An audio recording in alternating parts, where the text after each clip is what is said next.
만들어졌으면 좋겠어서. 일반인 분들이 파워리프팅이 아니라 다른 운동을 한다고 하면 어떤 운동을 추천해 주실 수 있어요? 딱 한 줄 요약으로 베럴스트렝스 오면은 이걸 알 수 있다, 배울 수 있다. 베럴스트렝스에 오시면. 안녕하세요 우동커 여러분, 오늘 첫 센터 베럴스트렝스 노지훈 코치님을 소개합니다. 네, 안녕하세요. 저는 베럴스트렝스의 대표, 그다음에 헤드 코치인 노지훈 코치라고 합니다. 저는 트레이너 경력이 15년 차가 됐고요. 파워리프팅을 시작한 지는 5, 6년 정도 된 것 같습니다. 그리고 레이드리프터즈라고 하는 여성 파워리프팅 팀을 운영하고 있고요. 베럴스트렝스에 찾아오는 사람들한테 바벨 트레이닝을 잘 알려주고 있습니다. 베럴스트렝스에 그러면은 노지훈 코치님 말고 다른 코치님은 누가 계신가요?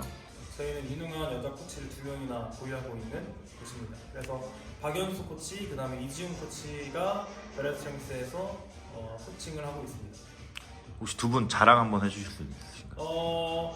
일단 박연수 코치는 우리나라에서 제일 무거운 무게를 드는 사람이고, 그 다음에 무릎에 전방 십자인대와 연골 파열이 있었던 사람이지만 그걸 극복하고 우리나라 1등이 된 어마무시한 사람입니다. 이지훈 코치는 저랑 이제 레이드리프터를 처음 시작할 때부터 저랑 함께 훈련을 해오고 있고, 제가 트레이닝하는 것들을 제일 많이 배우고 경험한 코치여서 제가 하는 것들을 제일 잘 알려줄 수 있는 사람이라고 생각하고 있습니다. 센터 이름이 왜 베럴스트렝스인가요? 베럴스트렝스는 제가 이제 센터 이름 베럴스트렝스를 짓게 된 이유는 제가 더 좋은 방향으로, 그 다음에 더 이 사람을 더 끌어올릴 수 있다라고 하는 자신감에서 만들게 됐습니다. 베럴스트렝스만이 갖고 있는 장점이 뭔가요? 일단 다른 스트렝스 짐에 비해서 같이 훈련하는 분위기가 많이 형성되어 있는 게 큰 장점인 것 같습니다. 대부분 스트렝스 훈련을 하게 되면, 특히 파워리프팅 쪽은 개인 스포츠다 보니까 훈련 시트지를 보고 개인 운동을 하러 이제 짐에 오게 되는데, 여기는 개인 운동을 하지만 훈련들을 함께 하는 이런 파트너십 운동들이 기본으로 깔려 있는 체육관이다 보니까 여기 오는 사람들과 훈련을 같이 하는 문화가 많이 만들어져 있어서 좀 즐겁게 더 훈련을 진행하는 것 같습니다. 트레이너 경력이 15년 정도 된다고 하셨는데 왜 갑자기 파워리프팅을 이제 가르치게 되셨는지? 일단 제가 파워리프팅을 원래 하려고 했었던 건 아니고, 제가 이것저것 배우는 과정 중에 파워리프팅을 배우게 됐고요. 파워리프팅을 배우면서 이 파워리프팅이라고 하는 운동이 저랑 너무 잘 맞는 것 같아서 지도를 하게 됐고, 그 파워리프팅을 지도하면서 제가 트레이닝을 했던 것들이 뭔가 잘 맞아떨어지는, 제가 지금까지 공부했었던 것들과 그다음에 파워리프팅을 지도할 때 해야 하는 것들이 뭔가 잘 맞아떨어져서 파워리프팅을 지도하게 됐습니다. 레이드리프터즈라는 이제 파워리프팅 여성 단체 팀을 만드셨잖아요. 혹시 만들게 되신 계기가 있으신가요?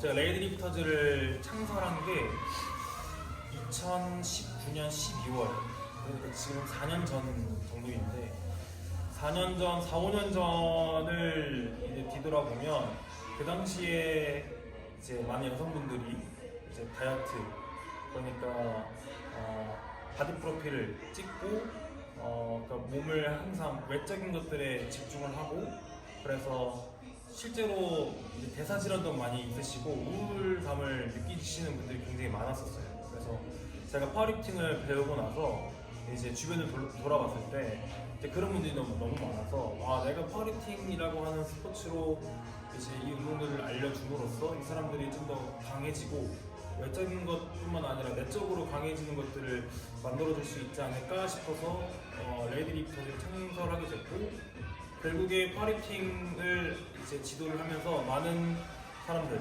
레이드리프터즈를 통해서 이제 바벨 운동을 배운 친구들이 실제로 내적으로 강해지고 그런 자존감들이 높아지는 것들을 제가 많이 경험을 했습니다. 그래서 레이드리프터즈를 만들게 된 계기는 좀 강한 여성들이 만들어졌으면 좋겠어서 창설하게 됐습니다. 그럼 강한 여성이라 하면 내적, 외적 다 강한 네. 여성? 그렇죠. 결국에 우리가 바벨 운동을 하면서 주변의 시선이 아닌 나 자신에 대해서 계속 질문하게 되고, 나에 대한 그런 훈련된 태도 혹은 나의 그런 내 몸 상태, 내 심리 상태, 내 생활 습관들에 대해서 나를 계속 이제 들여다보게 되는 습관들이 생깁니다. 그럼으로써 본인의 내적으로 그다음에 살아가는 이런 전반적인 것들에 대해서 많이 개선되는 것들을 많이 봤습니다. 레이디 리프터즈 외에 다른 팀도 있을까요? 네, 그 타이탄 크루라고 제가 남자 팀을 운영을 하고 있습니다. 그런데 대부분 타이탄 크루에 오는 친구들은 보디빌딩을 했었던 친구들이에요. 그래서 보디빌딩 운동을 하다가 이제 바벨 운동도 배우고 싶어서 이제 저한테 찾아온 친구들이 타이탄 크루라고 하는 크루로 활동을 하고 있습니다. 타이탄 크루랑 레이디 리프터즈 외에 다른 크루도 또 있나요? 여기 이제 공식적으로 제가 운영하는 팀은 2개고요.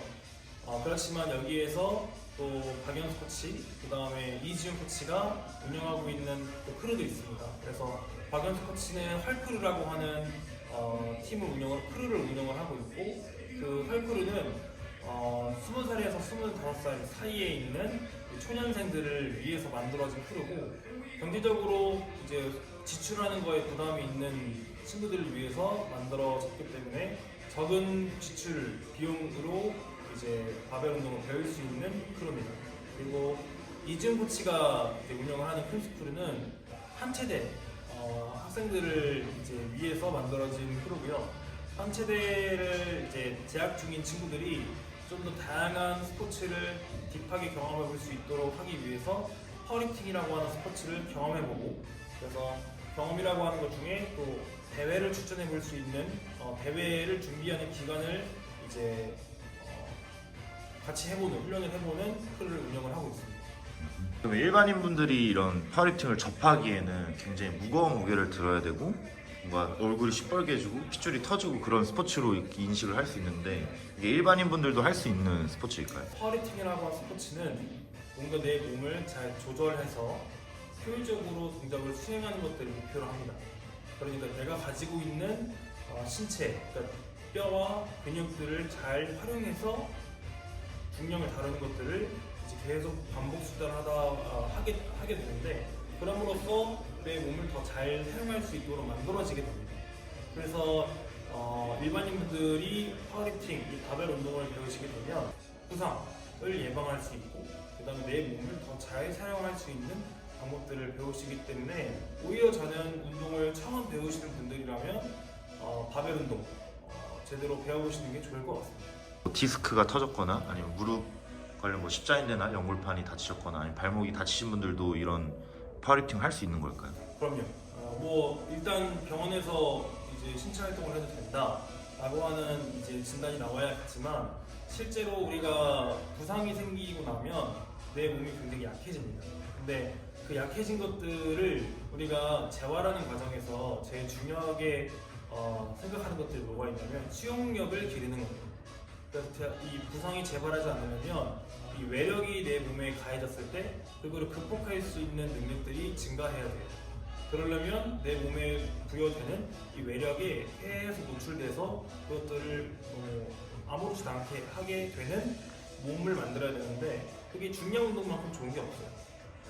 그래서 부상이 있었던 분들은 좋은 이제 지도 아래 내가 이 스트레스, 중량이라고 하는 스트레스를 자주 노출시켜서 그걸 적응하게 돼서 그걸 극복할 수 있는 능력들이 좋아지시는 게 결과적으로 재활에 성공했다고 볼 수 있습니다. 여기에 오면 그렇게 아프신 분들은 시작부터 바벨을 잡지는 않겠네요. 바벨을 잡을 수도 있지만 바벨을 잡을 수 없는 상태라고 하면 바벨 운동을 할 수 있는 몸을 만드는 게 먼저이기 때문에 그 전 단계의 훈련들을 진행을 하게 되겠죠. 뭐 그렇다라고 하면 뭐 어떤 운동이 될지는 모르겠어요. 그러나 이 사람이 특정 관절과 특정 근육들이 제 역할들을 할 수 있는 운동들을 하게 되는데, 그거는 어떤 도구가 될지 어떤 운동이 될지는 제가 이 코치들이 직접 보고 판단하에 운동들을 지도를 하게 될 것 같습니다. 일반인 분들이 이 배럴 스트렝스 언제 수업을 참여할 수 있을까요? 일반인 분들, 직장인 분들은 오후 시간대 배럴 스트렝스에서 훈련을 진행을 할 수 있고, 금액대는 어떻게 될까요? 저희 굉장히 저렴해요. 일단 1대1 수업은 사실상 다른 이제 PT샵에 비해서는 조금 가격이 있는 것 같고요. 그래서 회당 가격이 7만 원입니다. 그리고 그룹 수업은 한 달 기준으로 22만 원. 그룹 수업은 저렴한 편이고요. 그다음 1대1 수업은 조금 다른 곳보다 비싼 것 같습니다. 일반인 분들이 파워리팅이 아니라 다른 운동을 한다고 하면 어떤 운동을 추천해 주실 수 있나요? 파워리팅이 아니라 사실상 저는 뭐 파워리팅, 그 다음에 보디빌딩, 뭐 크로스핏 뭐 이런 식으로 나누는 것보다는 그냥 유산소 운동, 뭐 러닝도 할 수 있고 자전거도 탈 수 있고 뭐 굉장히 많은 그런 유산소 운동들이 많고 그러니까 신체 활동을 좀 전반적으로 이것저것 해봤으면 좋겠어요. 그러나 그 중에서도 한 가지는 디테일하게 배워보는 것들을 추천을 합니다. 한 가지 종목을 제대로 배워보시면 다른 종목들의 이제 이해도가 굉장히 높아집니다. 그 이유는 한 가지를 제대로 배워보시면 내 몸에 대한 이해도가 높아지기 때문에 다른 종목을 배워보셔도 이게 그래서 이렇게 하는 거구나, 이게 말했던 것들이 이런 거구나 라고 하는 것들을 이제 이해하시게 될 겁니다. 전 트레이너 하실 때는 조금 굉장히 슬림해 하셨던 걸로 알고 있는데 파워리팅을 하시면서 조금 이렇게 체구가 커지신 걸로 알고 있거든요. 혹시 이 파워리팅을 하면은 체구가 커지는 게 맞는 건가요? 일단 저는 그 당시에 슬림했던 그 시절에는 그 웨이트 트레이닝의 전반적인 중량이 낮았고요.